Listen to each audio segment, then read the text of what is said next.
GETTYThe EU is on a heightened alert after rising tensions with Russia. Brussels hopes to start projects to improve infrastructure for both civilian and military transport, which is in line with President Juncker's commitment for a full defence union by 2025. The EU's Transport Commissioner Violeta Bulc said, "We must be able to quickly deploy troops," and he said the plan was one of very practical steps towards a fully-fledged defence union by 2025. She said, "We try to ensure that in case things need to be activated, we can do it. We must be able to quickly deploy troops," and he said the plan was one of very practical steps towards a fully-fledged defence union by 2025. Violeta Bulc A study carried out by the Commission showed that certain bridges and road bridges across Europe would need to be made stronger to support military vehicles. Ms. Bulc said, "At this point, we're not aware of the amount of money we are talking about. We have all member states on board.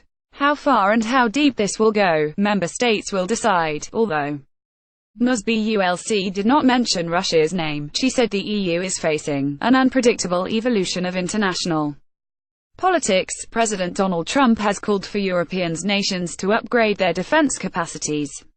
GETTYThe EU's Transport Commissioner Violeta Bulc A, analyst at the EU Institute for Security Studies, Daniel Fiat, said, "It has been a US request for many years, but it has been recognized by Europeans as a real problem. Infrastructure investment is more important for Eastern EU countries," according to the expert.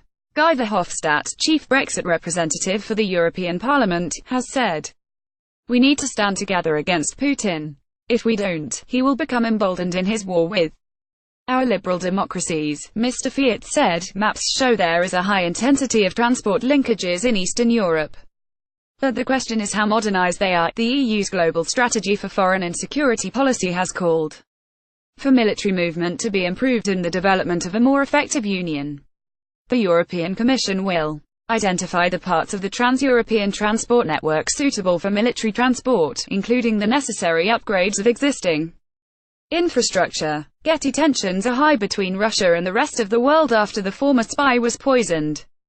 The European Defence Agency has said that it will support member states in developing arrangements on cross-border movement permissions. Tensions are high between Russia and the rest of the world following the nerve agent attack on a former Russian spy and his daughter in Salisbury. Sergei Skripal and his daughter Yulia were found unconscious on a bench in the city on the 4th of March. More than 20 countries have expelled Russian envoys, in solidarity with the UK, which has blamed Moscow for the attack.